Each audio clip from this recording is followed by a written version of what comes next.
Thank you. Thank you, everyone. Thank you, Dr. Ahmed, for the introduction, and thank you, Dr. Hisham, for the nice invitation to be with you in this day for the second year, second version. And my talk will be a little bit interactive, and it would be a little bit interesting, and it will be about e-learning, how to use this kind of new tool introduced recently in our medical education field. Actually, it has been a curse. It started by a curse, as I'm going to explain, but I think that is going to be turned into a blessing. So for starting, I have two things to disclose. The first one, I would like to acknowledge the use of many of these materials used in this presentation from my friend, Dr. Amr Al-Hassani. He is a consultant of emergency medicine here at Egypt and a second year female fellow, which is a foundation of advancement of international medical education and research fellowship. And that presentation was titled by Enhancing Engagement for Online Session. And a little bit, this is going to be the core concept behind this presentation. I have another thing to announce. Just please, before starting, could you please have your mobiles on your hand? So if you are accessing this lecture throughout this presentation through the mobile, I strongly recommend trying to access this presentation through your desktop or laptop and getting your mobile beside, because we are going to use the your mobile phones as an interactive tool during this lecture. I will ask you to scan a QR code. This will get you a link to an interactive question and polls.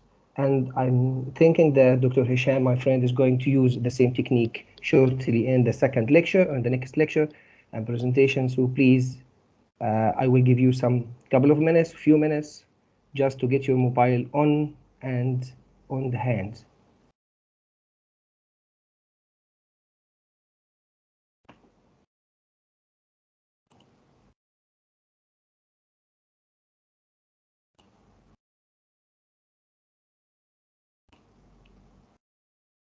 So I hope everyone is getting and making this possible. So, last thing, I have something to disclose. I am really biased. I love online meetings. This is something I declare loudly. I love this kind of interaction and this kind of communication and this kind of meetings. And one of the most important causes behind this, that's because online technology and online meeting made me, I can attend now. I can attend with you this meeting while I have been in Sharm el-Sheikh, while I'm in Sharm el-Sheikh. But before your expectation getting high, actually, this is not the real life. Actually, this is the real life. I have been working now for Sharm el-Sheikh for getting some courses, but in between this busy day, I am able to attend and to learn from my friends in this day. And I am thinking that this is one of the most important causes that could make you love this kind of interaction or this kind of, teaching. Okay, before starting, let's have this small and short activity. Which your pretty face? As a doctors, we have different faces. We have multitask. We should be multitask. We are working as a clinicians. We are working as a teachers, and also we are working as a researcher. So, among you, the audience, who are attending this presentation, which is your pretty face? Which task do you prefer best? Please scan the QR code on the left, and this will make you able to vote.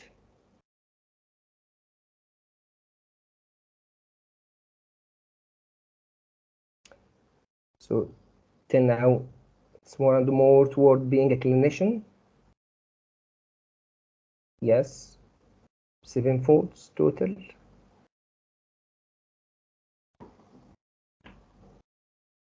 Clinician on the top. Researcher is very, very sad. I think Dr. Mortagi is very sad now.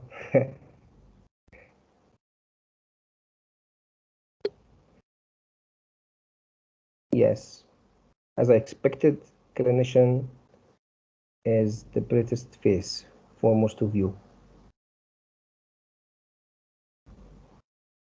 Keep growing up. Numbers increasing. 17 people. Okay, it's fine. Let's go from this. So mostly about 90% of you find that being a doctor is the most funniest part and the most important part of your job. Okay, I'm going to struggle with you.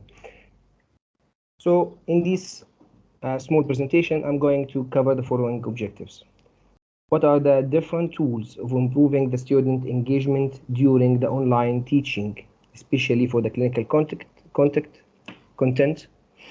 What are the different pros and cons of these online methods, and illustrating some examples of these online. You know, as you may know that starting from the epidemic or outbreak of COVID-19 with 1 million deaths around the people around the world, everything is not the same anymore. Everything is going to as changed, and one of these things that already have strongly changed is the way that we contact, the way that we communicate, the way we learn, and the way we educate. So whatever our opinion about the online and the e-learning, it's now becoming a matter of fact. So my next question to you is, from your opinion, what's the worst thing about the online teaching? This goes in both directions, as a teacher, as an educator. Whatever you want, whatever point of view you are going to adopt, either as a teacher or as an educator. What's the worst thing about the online teaching? So distractions, yes. Lack of direct interaction, I can see that. Not seeing the other attendees. Bad internet, yeah. No hands-on.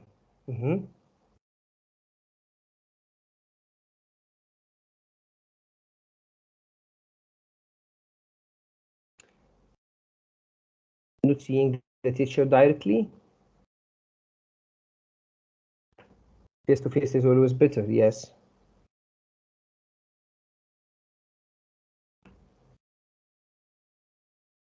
Environment, lack of interaction.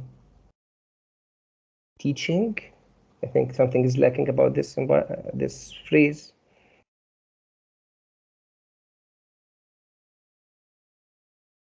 Sorry.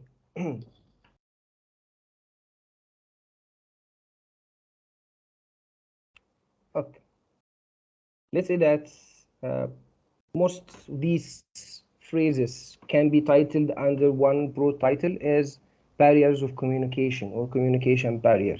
So most people tend to prefer direct communication with the others, either being a doctor or either being a teacher or either being a student or a candidate. So I think most people prefer to be directly communicating, and I can't argue for this. So yes, lack of communication or barriers of communication is one of the most important drawbacks of online teaching.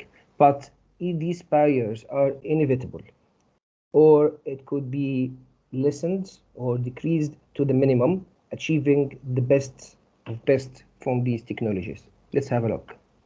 So yes, as you can tell, online teaching barriers, including lack of communication, is very bad, and it could be a little bit challenging. But during this presentation, we are going to do two things. Sorry. First one is improving the utilization of tools that already available, that we are already using even in our conventional teaching methods, like PowerPoint slides and something like this.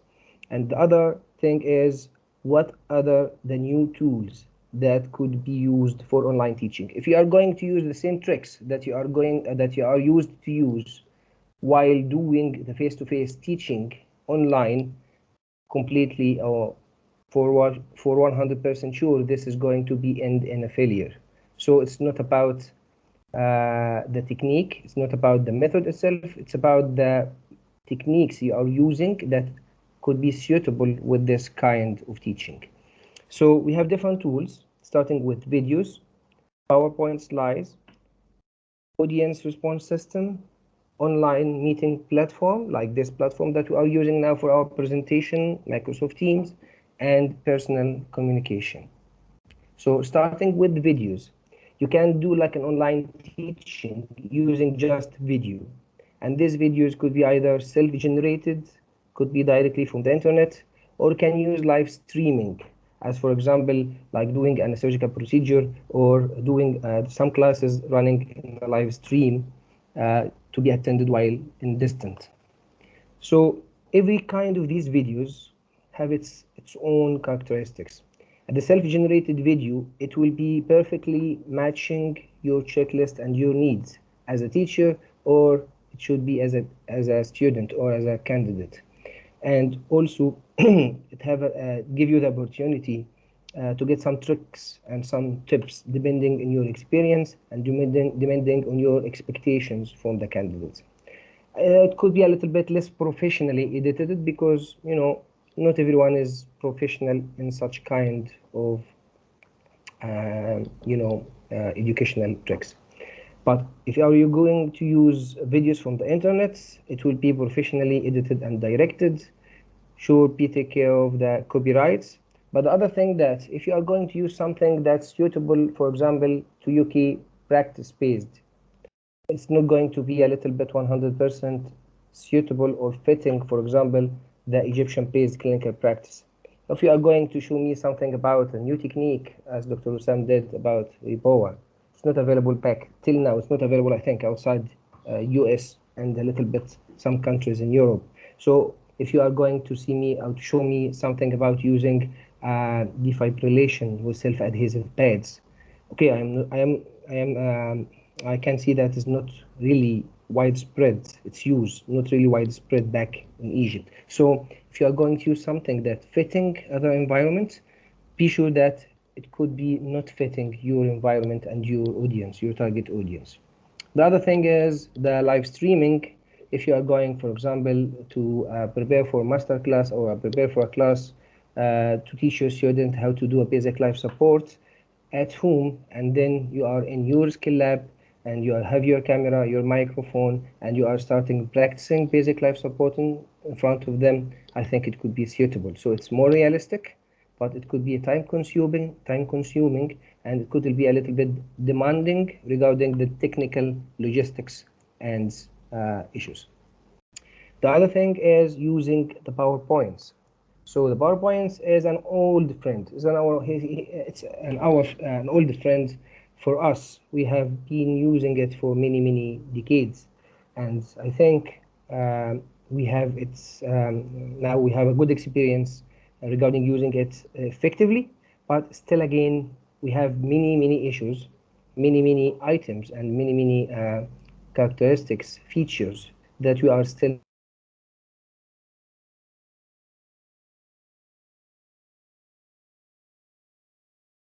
not using it very well in PowerPoint, like using flowchart, audio clips, some video clips. And here I'm going to get one notice that the packs online, it lacks the practical teaching. Yes, it lacks the practical teaching because lecture or presentation in general is not the proper choice, is not the proper methods. This is not the true methodology to practice or to teach a clinical practice or something like a clinical skill. So, but on the other side, you can use different tools while doing the online teaching or the PowerPoint, like for example, audio clips.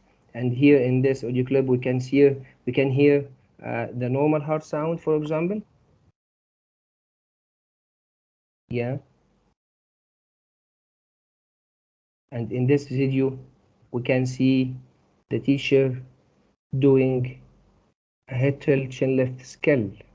So yes, PowerPoint and online teaching or whatever the method of teaching as a lecture or presentation is not the proper method for these kinds of skills, but again, it could be useful. So what about the audience response system? So the audience response system, there are different applications regardless the names. We can use it while doing our online presentation or online teaching session to make sure that we are getting the most engagement that we can get from our students. One of these that I have shortly used is using the Slido and getting your feedback about your reflection and about your feeling about the online teaching and about your most important, what about the best face of you as a clinician. And actually, I am a little bit surprised because if you are saying that online teaching is not good in communication and not good in getting in touch together, so how can I know now that about 90% of you prefer to work as a clinician than being a teacher? So again, it's not about the methodology, it's not about the technique, it's not about the online teaching itself, it's about the methods we use while delivering the online teaching or presentation. Okay, so we have like many different ways we can use during the audience response system, like word clouds, allowing the candidates to just insert few words, multiple choice question with choosing one or multiple choices, ranking, if you are asking you to arrange your preferences, for example, to be a clinician, to be a researcher, or to be a teacher as 1, 2, 3, rating, if I'm asking you about your feeling about something, is it very good, is it very bad, or neutral? Or you can use it as a quizzes also to make a short quiz in between your students while giving them an online lesson.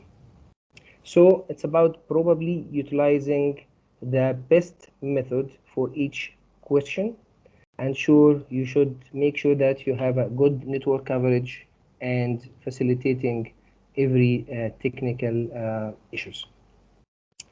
So fourth thing is using the online meeting platform. As I mentioned, we are using already one of them at the moment, which is the Microsoft Teams. We have other different platforms, and every platform can give you its own features. And one of the most important tricks is to familiarize yourself with platform and options available for each of this, and learn how to share, for example, like audios or videos to make sure that this sound is audible to the student. Use some of the feature like breaking the room or splitting the room into small groups, doing a small group discussions, and then come back again into a popular or a common room, and make sure that you are setting your regulation at the start, as Dr. Abu Saada did regarding the questions, regarding the interruptions, regarding everything. Okay, personal communication is one of the most important drawbacks in online. I can't argue for this, but you can try to listen that by using opening the cameras or the lecturer camera or the student camera, or asking or trying to communicate with your student with names. And this feature, I think, will be possible using the online platforms. And it wouldn't be possible using like the face-to-face communication in large numbers, especially. Okay, actually, using these methods or using these tricks is not restricted only for online teaching. This is one of the methods I have used while doing a face-to-face small group discussion regarding the spine injuries. And I used another technique, another application, it's polls everywhere. And I asked the student just to scan the QR code and vote for this. And it was really wonderful that they can show their answers and interactions on the spot directly and instantly on the screen. Also, using these techniques help you to build up your career as a teacher or as an educator. It helps you to know your strengths and weaknesses. And this is like a screenshot from this application I have been using for a while. regarding how many engagement, regarding the percentage of engagement of the candidates, and how do they think about my performances in the presentation. And I think this is really helpful for you to make sure that you are going well, you are doing well, and you are going on the right way. This is another application. This is I have used in one of the direct face-to-face workshops about ECG, and by the end of this I have this kind of quiz, and by the end you can find the first one, the first place, and second place, and third places in a funny environment. And learning actually should be a funny experience. Yes, I agree that internet connection is your enemy. As you can see in this video here, our friend is suffering from the internet connection. Yeah, I'm sure that the Egyptians will relate to these videos. This is a real famous video now spread on our social media about one engineer trying to deceive his boss about being online in a meeting, but the connection is bad. Last thing, please make sure and be ready, as accidents always happen.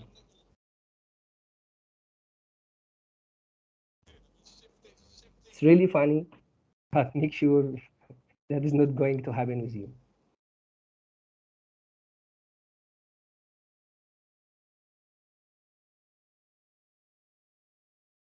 So now, how could you express your feeling regarding the e-learning?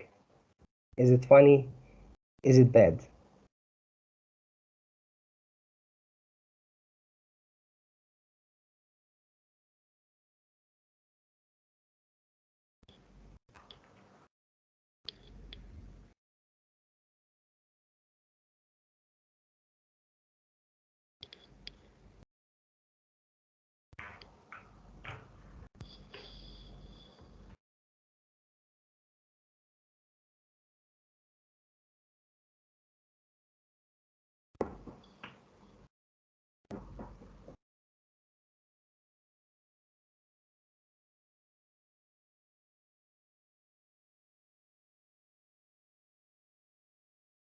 Could we have more engagement now? Okay.